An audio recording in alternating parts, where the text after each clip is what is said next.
Hi folks, thank you very much for joining me. On my last video I was explaining just how much of a rut I was in with my guitar. I was having a hell of a time, spending hours going nowhere down cul-de-sacs of stupid and dead ends. So I'm pleased to say I'm out my rut. And I got out my rut by just forgetting about creating for YouTube for a minute and just listened and watched my guitar heroes just for fun. And watched a lot of Eric Johnson and Tom Bukovac and different players, listening to Paul Kossoff, I'll tell you about that in a minute, and just trying to get inspired again and just not picking up the guitar. And then when I did pick up the guitar, I've been going for the Black Beauty Les Paul, which I love of course, but that's the beauty of having different guitars. You get into dead ends with any one guitar. So I was down a Gibson cul-de-sac of just not really going anywhere, and so you pick up something completely different. And you play different things suggest themselves. Your right hand is different with this guitar. So yeah, you just different things suggest themselves.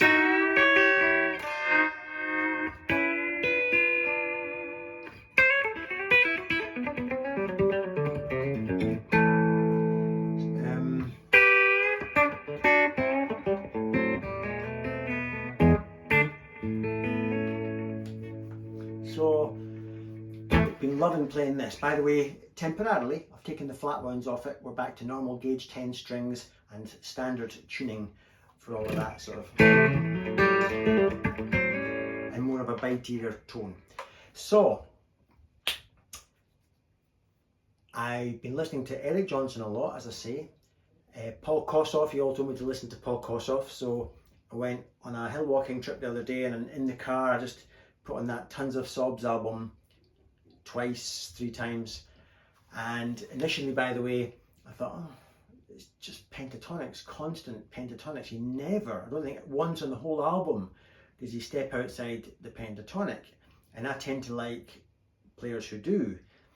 But then Eric Clapton didn't step outside the pentatonic on his Blues Breakers album, one of my favourite guitar performances of all time. So when you put the album on, I heard the tone, I thought, love the tone, aggressive, vintage sounding Les Paul. His USP seems to be that fast vibrato. That seems to be the Kossoff thing, this fast, constant, aggressive vibrato. Very youthful player. But once you get over the fact that now he's not going to step outside the pentatonics, I really sat back and started to enjoy it. And by the second time, I'm getting quite into it, thinking, yeah, I could see why Bonamassa would be thinking that's for me. And so I listened to it again. So I'm very much enjoying listening to Paul Kossoff. Anyway, it's really Eric Johnson that I've been listening to, and just trying to copy him in so much as that I'm trying to arpeggiate more and more chords and intersplice that with my normal lead playing. For example, see if this helps anybody with this concept. Take a chord and just arpeggiate it. And if it doesn't feel nice and natural, bin it. Arpeggiate a different shape or a different position or a different chord. So for example, here's some A chords. So that was just the opening lick. So rather than thinking of it as notes from scales, like, oh, he started off on the root, he's gone major scale, but now he's gone to a blue note, then he's gone to a major scale, he's suspending it. You could think of it like that, but I was just actually thinking I'm just going to arpeggiate an A7. Here's another A7. If I keep doing that, I'll get faster and faster at it.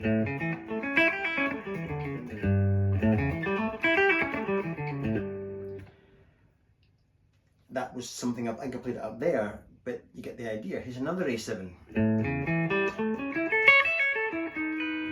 Going to a B7. So all I'm doing is I'm covering quite big stretches of neck just by connecting one shape to the other. So just arpeggiating that shape and going into that shape.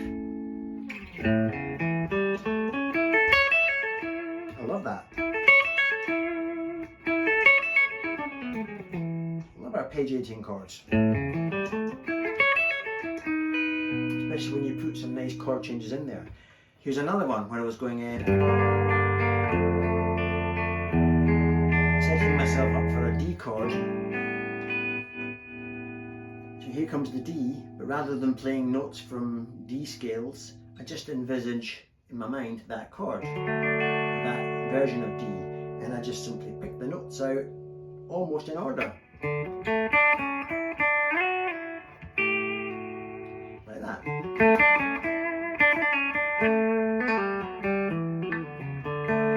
Whatever.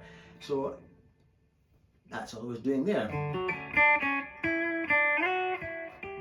And then, how nice is that?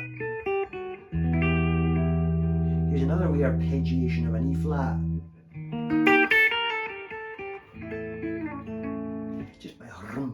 You're running up the notes in the chord.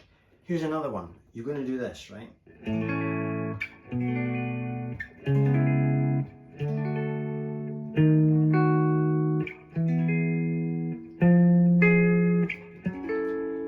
So watch this.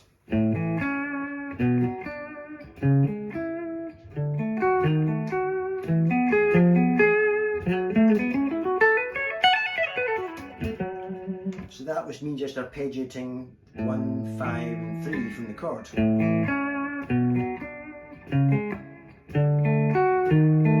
Augmented. Blue scale. Then an E7 arpeggiated.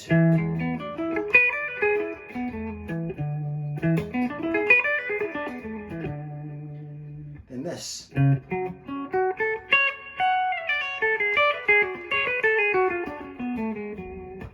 All that was my E7 arpeggiated.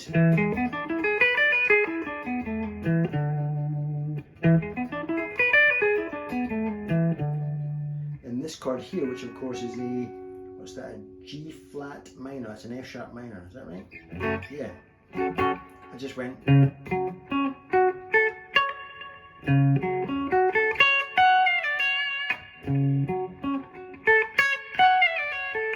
such a cheat. Just the chord.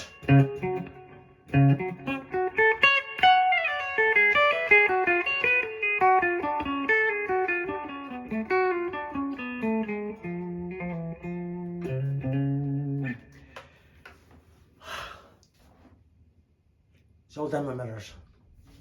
Right, I'm going to go. But yeah, point is, consider picking out the notes in the chord and finding a way to play them fast with nuance, some picked loud, some picked quiet, to put some touch dynamics in it, and it might just open up a whole new thing for your playing. I'm going to go now and continue playing my lovely Telecaster, and I will see you in the next vid. Take care. Bye for now.